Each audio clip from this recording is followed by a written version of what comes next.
Ellie, filming this. Tom's filming it. I've got it, guys. And welcome to... Is that a selfie? Oh, sorry, that's for the last one.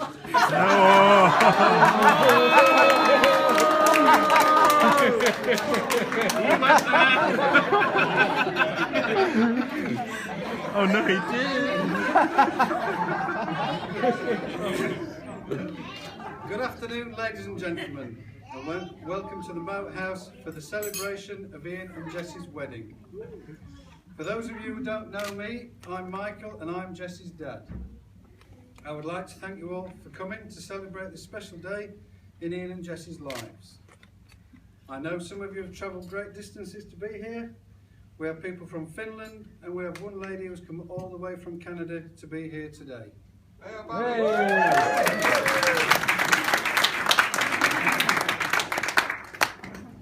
Obviously, as most of you know, this is nothing in comparison to travelling here via the M6 during rush hour. In today's financial climate, the problems with travel, etc., it amazes me how far people will come for a free meal, a piece of cake and a glass of champagne. Speaking of champagne though, you'll be pleased to know I have been in negotiations with the hotel management over the drinks prices today, and I've managed to secure a special deal for you all. I'm sure you'll be pleased to know that this evening the ice will be free. Anyway, on to the speech.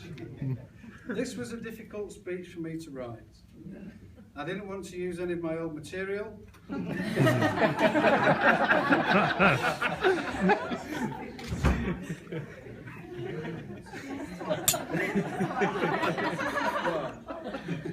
So, I've sought help from professional television series writers about how to go about writing this. But none of those were very helpful. They all told me the same thing, and that was that the second series is always the most difficult to write.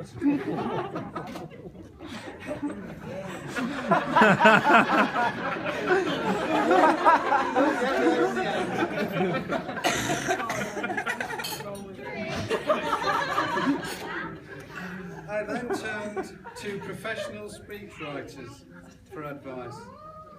The main question being, how long should the speech be? The answer I was given was, traditionally, the speech should last as long as it takes the groom to make love. So you'll be pleased to know that's the end of the speech, and thank you for listening.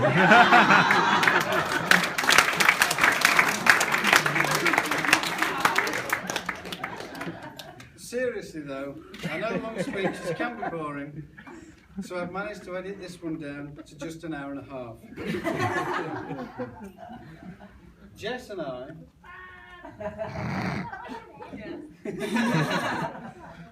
have had long discussions about this speech. What I'm allowed to say and what I'm not allowed to say. None of which you seem to have listened to. She told me I was not allowed to mention the alcoholism, the drug addiction, and definitely not the arrest for being topless at an anti-nuclear weapons demonstration in 2010. So I'm not going to mention those again. I'm only going to talk about the positive things she has achieved. Once again, that's the end of the speech, and thank you for listening.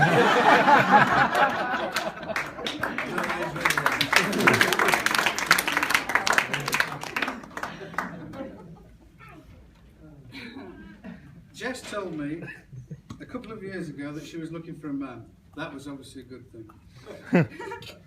Who was honest, good looking, reliable, funny, and above all, mentally stable. He was already married, so she seems to settle for Ian.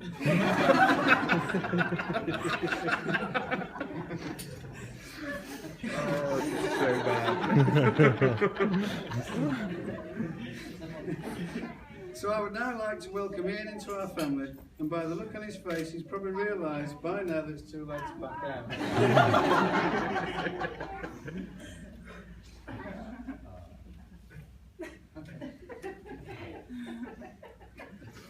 I'm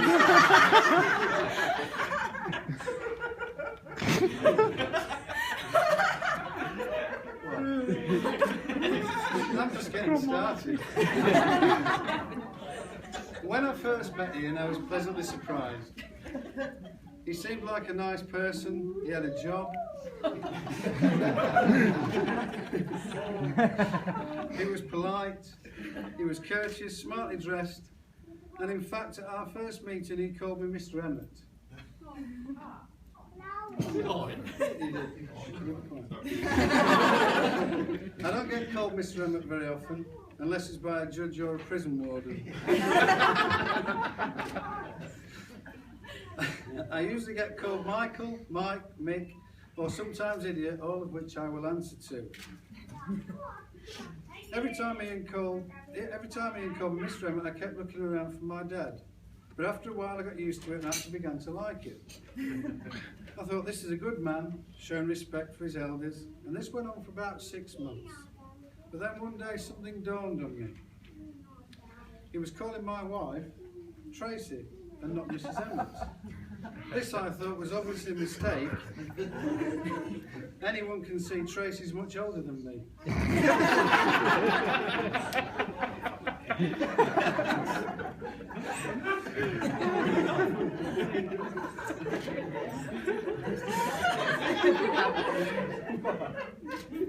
How's it going so far?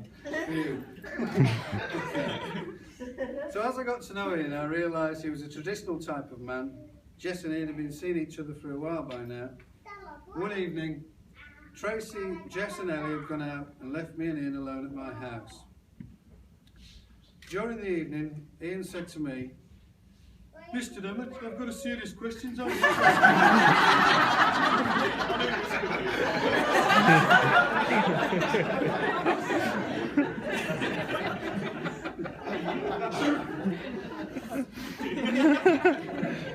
Obviously, I didn't have a clue what he said. So I asked him to repeat it in a language that I could understand. He said, "Mr. Emmett, I've got a serious question I need to ask you." So I answered, "Okay, Ian, fire away." And Ian said, "I would be honoured if you would allow me to have a go on your PlayStation 4. No, hang on, no. No, he didn't say that, it was a different evening. He said, "Mr. Emmett, I would be honoured if I could have your daughter's hand in marriage." Immediately I said yes, before I had time to change his mind.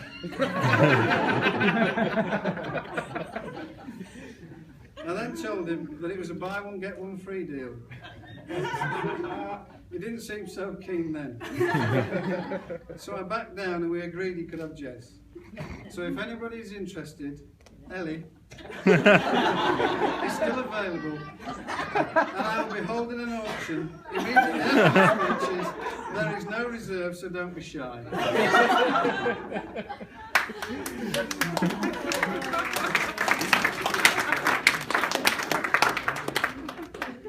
After I had made Ian sign a contract and there was no way out for him, I asked him, why did he want to marry Jess?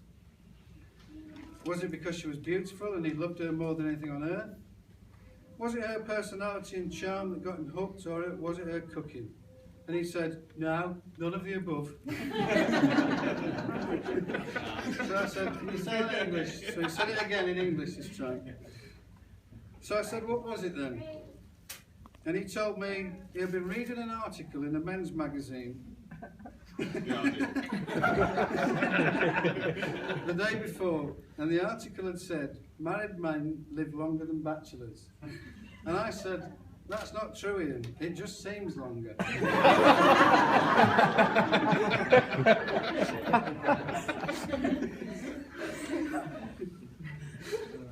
I have been married for 26 years now, and a couple of those have been the happiest years of my life.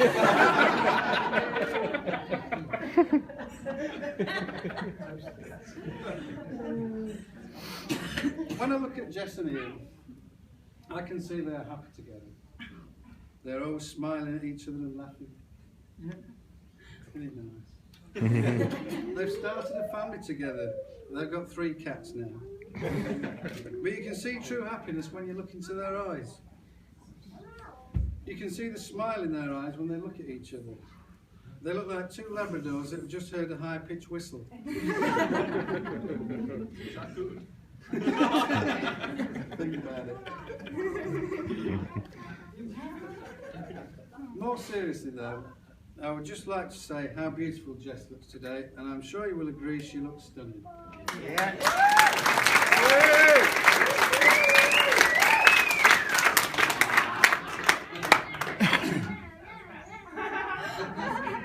As I was getting ready for the wedding this morning, I caught a glimpse of myself in the mirror, something I don't often do, as you know. And I knew immediately where those good looks and beauty came from. No. Oh, by the way, and thanks for the loan of the tie. So I'm coming to the end of my speech now. I'm sure you've had enough of listening to me and my nonsense. So I'm going to bring it to a close. Traditionally, as the bride's father, I'm supposed to give Ian and Jess some marriage advice. As a long-time married man, this is the best advice I can come up with. Number 1, respect each other at all times. Number 2, be sympathetic to each other's needs. Number 3, support each other at all times. And finally, this is it for Ian mainly. This piece of advice was given to me on my wedding day and has helped me a great deal during my 26 years of marriage. During an argument, if you are wrong, admit you are wrong. If you are right, just keep quiet.